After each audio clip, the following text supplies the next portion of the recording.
नमस्कार दोस्तों, आज हम जानेंगे आयुर्वेद की सबसे शक्तिशाली औषधि शतावरी के बारे में। शतावरी का काढ़ा हम कैसे लें, शतावरी का चूर्ण हम कैसे लें, इसके क्या क्या फायदे पाए जाते हैं, इसके बारे में जानें। दोस्तों, अगर हम इसके पोषक तत्व की बात करें तो इसमें प्रोटीन्स, विटामिन्स या सभी प्रकार के जो है दोस्तों तत्व पाए जाते हैं। अब इसमें दोस्तों फ्लेवोनाइड्स पाया जाता है, एंटीऑक्सीडेंट गुण पाए जाते हैं, एक प्रकार से एंटीबायोटिक का भी काम करता है। इसी तरह से छोटे मोटे बहुत सारे तत्व इसमें पाए जाते हैं। अब अगर हम इसके फायदे की बात करें दोस्तों, ये शरीर की रोग प्रतिरोधक क्षमता को बढ़ाता है, दिल को स्वस्थ रखता है, पाचन तंत्र को मजबूत बनाता है और इसका सबसे बड़ा जो योगदान है वात पित्त कफ, शरीर में जो ये वात पित्त कफ तीन दोष पाए जाते हैं इसे बैलेंस में रखता है, इसे बढ़ने नहीं देता। और दोस्तों, जब हमारे शरीर का ये वात पित्त कफ तीन दोष बढ़ जाते हैं तभी हमारे शरीर में कोई विकार उत्पन्न होता है। तो सबसे बड़ा रोल तो यही है। ऊपर से दोस्तों भूख को बढ़ाता है, लीवर को मजबूत बनाता है, कोलेस्ट्रॉल को भी नियंत्रण में रखता है, डायबिटीज को बढ़ने से रोकता है, डायबिटीज को बढ़ने, शरीर में हड्डियों और मांसपेशियों को मजबूत बनाता है, हड्डियों में मांस नसों से संबंधित कोई बीमारी उसे दूर करता है, जोड़ों का दर्द, गठिया बाई बतास को दूर करता है। दोस्तों, बालों का झड़ना, बालों का पकना इसे भी रोकता है, बालों को काला व घना बनाता है, आंखों की रोशनी बढ़ाता है, आंखों से संबंधित कोई बीमारी उसे भी दूर करता है। गैस गैस भी बन रही है तो गैस को भी ये शरीर में कम करता है। इसी तरह से इसके छोटे मोटे बहुत सारे फायदे हैं। तो दोस्तों, अगर आप जैसे डिलीवरी है, डिलीवरी के बाद में इसका प्रयोग कर रहे हैं तो उस समय शरीर में ताकत लाता है। ऊपर से दोस्तों जैसे लिकोरिया है, लिकोरिया में भी हेल्प करता है, लिकोरिया में मासिक प्रॉब्लम कोई है उसमें भी इसका फायदा होता है। और जुखाम बुखार जैसे वायरल फीवर हो गया, जुखाम हो गया, बुखार हो गया, तो इसके से भी ये बचाता है। जैसे जब मौसम चेंज हो रहा है उस समय जब जुखाम बुखार हो जाता है उससे भी ये ठीक कर देता है।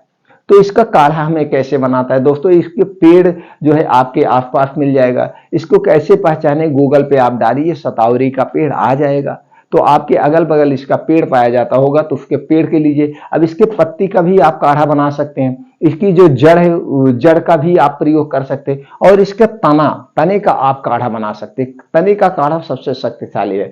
तो तने का काढ़ा कैसे बनाएं, इसके लिए आपको 1 कप पानी लेना है। 1 कप पानी में 4 से 5 इंच का एक टुकड़ा डाल के इसे अच्छे से खूब उबालना है। जब पानी आधा हो जाए, आधा कप बन जाए, तो इसे रोज सुबह आपको खाली पेट लेना है। कब लेना है? एक रोज सुबह खाली पेट। आप 1 हफ्ता लेंगे, आपका सभी प्रकार के बुखार को ये ठीक कर देगा, चाहे टाइफाइड फीवर हुआ, चाहे वायरल फीवर हुआ, चाहे डेंगू वाला फीवर हुआ, चिकनगुनिया, मतलब सारे फीवर को ये ठीक कर देता है और शरीर की रोग प्रतिरोधक क्षमता बढ़ाने की सबसे अच्छी औषधि है।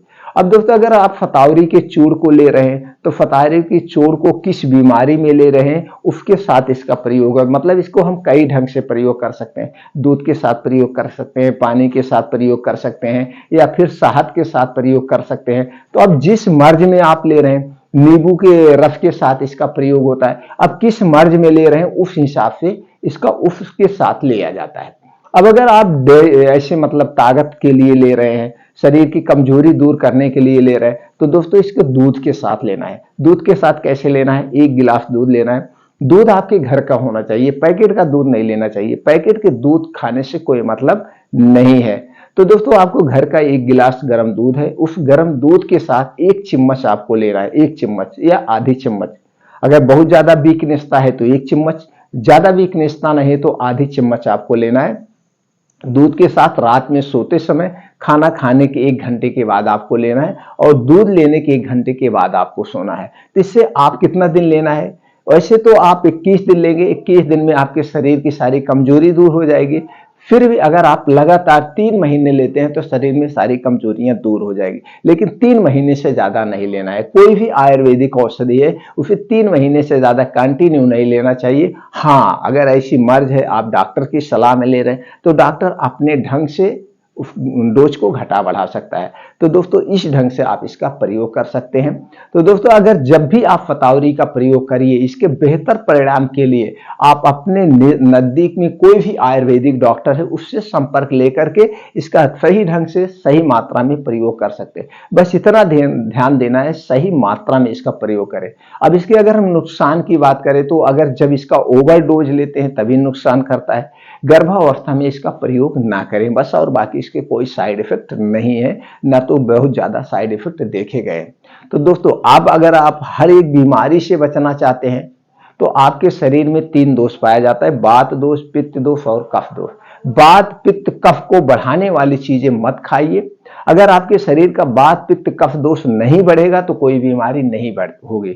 जब शरीर का वात पित्त कफ 3 दोष बढ़ता है तभी शरीर में कोई बीमारी होती है। तो दोस्तों वात पित्त कफ क्या चीज है, इससे संबंधित चैनल पर वीडियो पड़ी है, आप देख सकते हैं। तो आप फिर नॉलेज ले सकते हैं। और वो वात पित्त कफ को बढ़ाने वाली चीजों को मत खाइए। हमेशा स्वस्थ व निरोग बने रहें।